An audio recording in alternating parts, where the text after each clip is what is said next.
Eternal Echoes presents Holy Saturday, a work by Mario Benedetti. Before waking up, I heard the rain falling. At first, I thought it must be 6:15 in the morning and that I had to go to the office, but I had left my rubber shoes at my mother's house and would have to stuff newspaper into my other shoes, the regular ones, because it drives me crazy how the moisture slowly cools my feet and ankles. Then I thought it was Sunday, and I could stay under the blankets for a while.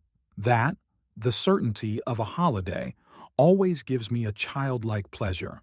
Knowing that I can use my time as if I were free, as if I didn't have to run 2 blocks, 4 out of every 6 mornings, to beat the clock where I must record my arrival. Knowing that I can get serious and think about important topics like life, death, football, and war. During the week, I have no time. When I arrive at the office, 50 or 60 matters are waiting for me, which I must turn into accounting entries, stamp with the processed on time mark, and initial with green ink. By noon, I have finished about half of them and run 4 blocks to get onto the bus platform. If I don't run those blocks, I end up hanging on the outside, and it makes me nauseous to be so close to the trams. In reality, it's not nausea, but fear, a horrible fear. That doesn't mean I think about death, but it disgusts me to imagine myself with my head smashed open or sprawled in the middle of 200 concerned onlookers, craning their necks to see me and recounting everything the next day while savoring dessert at a family lunch. A family lunch much like the one I finish in 25 minutes completely alone, because Gloria leaves half an hour earlier for the store and sets everything up for me in 4 containers on the Primus at low heat, so that all I have to do is wash my hands and gulp down the soup, the breaded steak, the omelet, and the compote, glance at the newspaper, and throw myself once again into the hunt for the bus.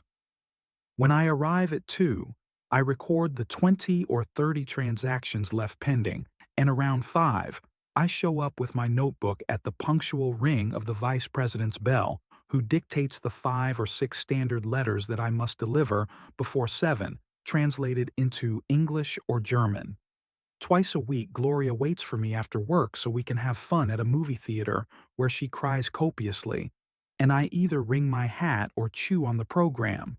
The other days, she visits her mother, and I handle the accounting for 2 bakeries, whose owners, 2 Galicians and a Mallorcan, make enough money baking pastries with rotten eggs, but even more by managing the most frequented boarding houses in the Southern District.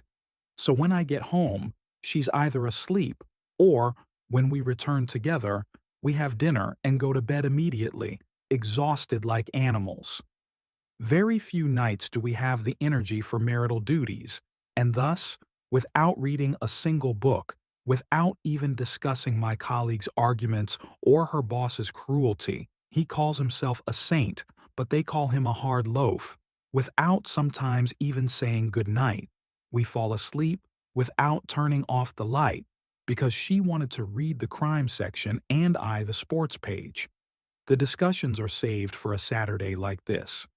Because, in reality, it was a Saturday, the end of a Saturday nap. I get up at 3:30, make tea with milk, and bring it to bed, and then she wakes up and reviews the week's routine and sorts my socks before getting up at 4:45 to listen to the Bolero Hour. However, this Saturday would not have been a day for discussions, because last night, after the movie, I went too far in my praise of Margaret Sullivan, and without hesitation, she started pinching me. And since I remained unmoved, she attacked with something more insidious and dangerous. A sympathetic description of a colleague from the store. It's a trap, of course, because the actress is just an image, but that guy is a real flesh and blood creep. Because of that stupidity, we went to bed without speaking and lay there for half an hour in the dark, waiting to see who would start the reconciliation process. I had no problem being the first, as I had so many other times, but sleep overtook me before our mock hatred could end, and peace was postponed until today. for the blank space of this afternoon nap. That's why, when I saw that it was raining, I thought it was better, because the harsh weather outside would automatically reinforce our intimacy, and neither of us would be so foolish as to stay sulking and silent on a rainy Saturday afternoon that we would inevitably have to share in a two-room apartment where solitude virtually does not exist, and everything comes down to living face to face. She woke up groaning, but I didn't think anything of it. She always complains upon waking.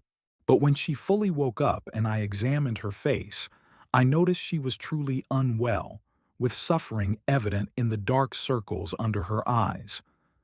I had forgotten that we weren't speaking and asked her what was wrong. She had pain in her side. It hurt a lot, and she was scared. I told her I was going to call the doctor, and she said yes, to call her right away. She tried to smile, but her eyes were so sunken that I hesitated between staying with her or going to make the call. Then I thought that if I didn't go, she would get even more scared, so I went downstairs and called the doctor. The man who answered said she wasn't home. I don't know why, but I felt he was lying and told him that wasn't true because I had seen her come in. Then he told me to wait a moment, and after 5 minutes, he came back to the phone and pretended that I was lucky because she had just arrived. I said, "Well, that's great," and made him write down the address and the urgency. When I returned, Gloria was dizzy, and the pain was much worse. I didn't know what to do. I put a hot water bag on her, then an ice pack. Nothing relieved her, so I gave her an aspirin. By 6 o'clock, the doctor still hadn't arrived, and I was too nervous to reassure anyone.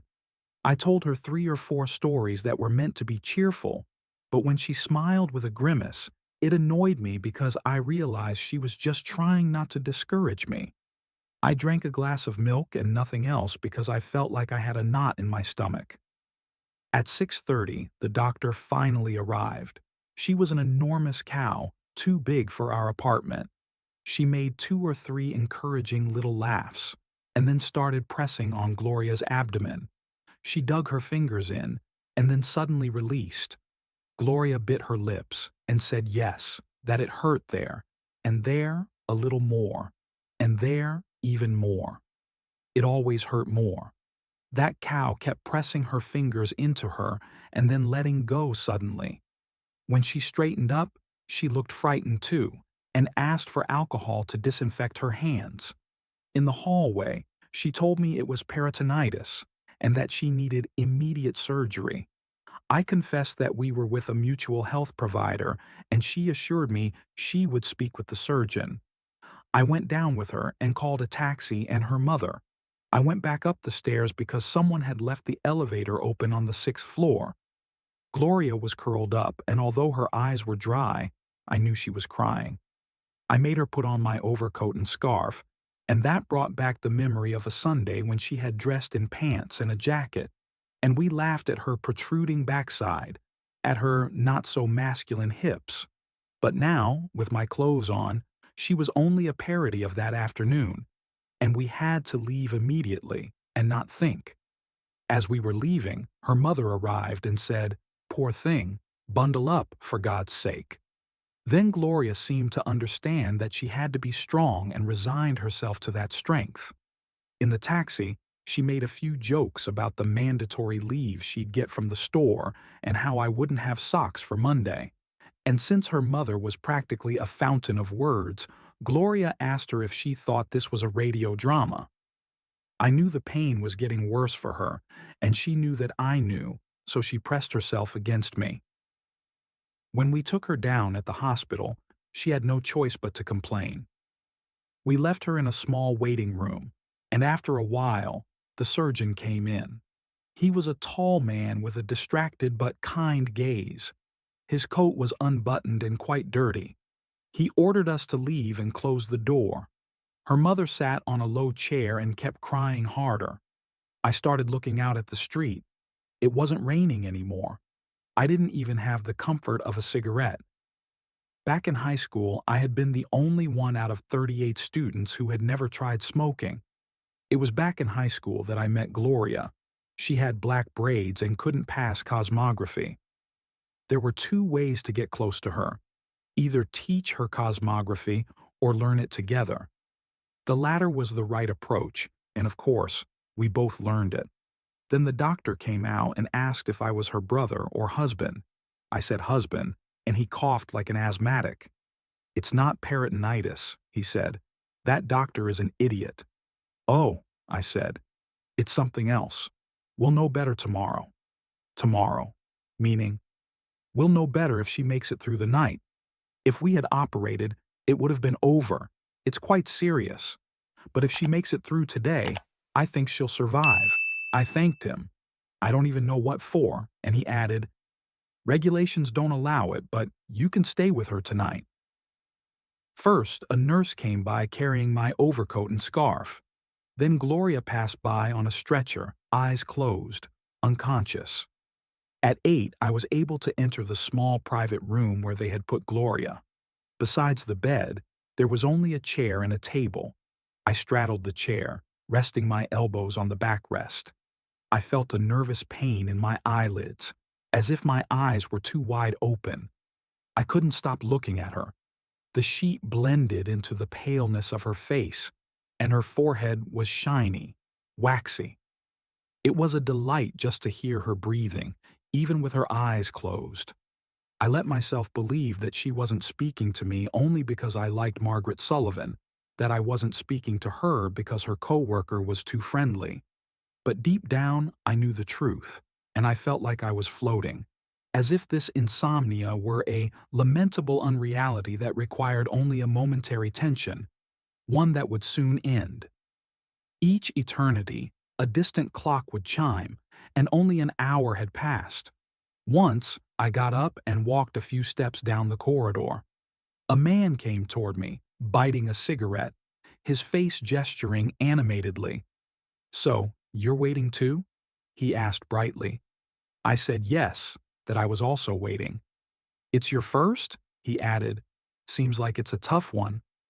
Then I felt myself weakening and went back into the room, sitting again with my legs over the chair.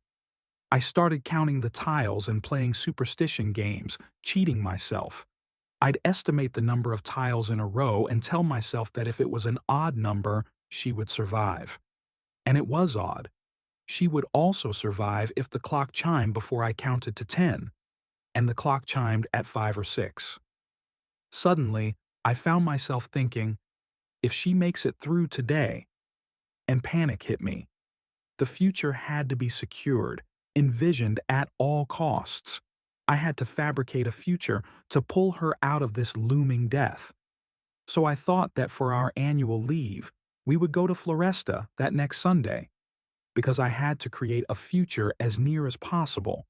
We would have dinner with my brother and his wife and laugh with them about my mother-in-law's fright, that I would publicly announce my formal break with Margaret Sullivan, that Gloria and I would have a child, 2 children, 4 children, and each time I would be waiting anxiously in the hallway.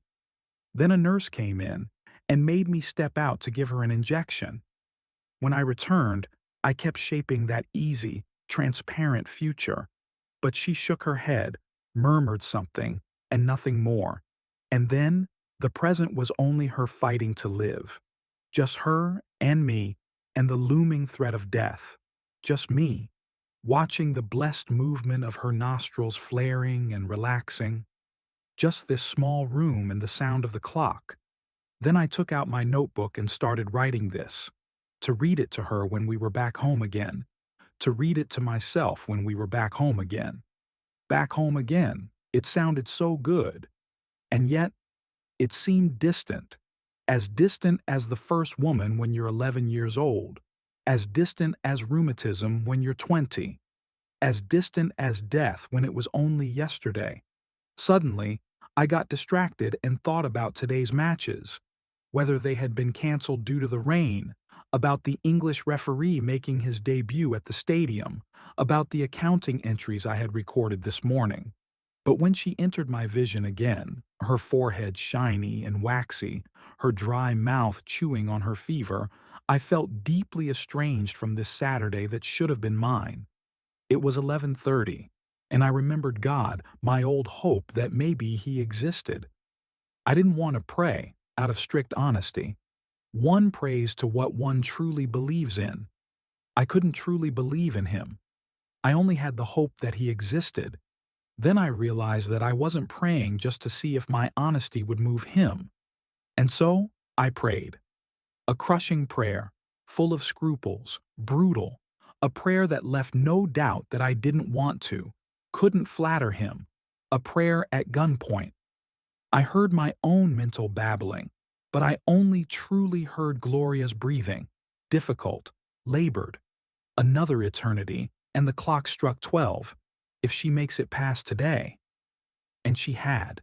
She had definitively made it past, and she was still breathing. And I fell asleep. I didn't dream of anything. Someone shook my arm, and it was 4:10. She was gone. Then the doctor walked in and asked the nurse if she had told me. I screamed that yes, that she had told me, though it wasn't true, and that he was an animal, an even greater brute than the female doctor, because he had said that if she made it past today. And yet, I screamed at him. I think I even spat at him in a frenzy, and he looked at me kindly, odiously understanding, and I knew I wasn't right, because the guilty one was me, for having fallen asleep, for leaving her without my one gaze, without her future imagined by me, without my harsh, punishing prayer. And then I asked them to tell me where I could see her. I was held up by a dull curiosity to watch her disappear, taking with her all my children, all my holidays, all my apathetic tenderness toward God. The end. Holy Saturday is a deeply human story that immerses us in anguish, helplessness, and the fragility of life. Through an intimate and emotional narration, Benedetti shows us the pain of watching a loved one suffer and the desperation of being unable to change their fate. The protagonist faces an internal struggle between hope and fear, clinging to small superstitions and an imagined future as a way to avoid the possibility of death. His monologue conveys his loneliness, guilt, and the harsh reality of loss, leaving us with a sense of emptiness and inevitability. At its core, the story also speaks to how faith, resignation, and rationality intertwine in critical moments when life confronts us with the uncontrollable. It reminds us that, despite our illusions of control, there are situations beyond our grasp, leaving us with a bitter sense of powerlessness. With his close and heartbreaking style, Benedetti forces us to reflect on the fragility of existence and the weight of our emotions when facing the inevitable. If you enjoyed this story and want to keep listening to more narrations like this, don't forget to subscribe to the channel, turn on the notification bell, and leave a comment. Your support is essential to continue sharing more stories. See you in the next video.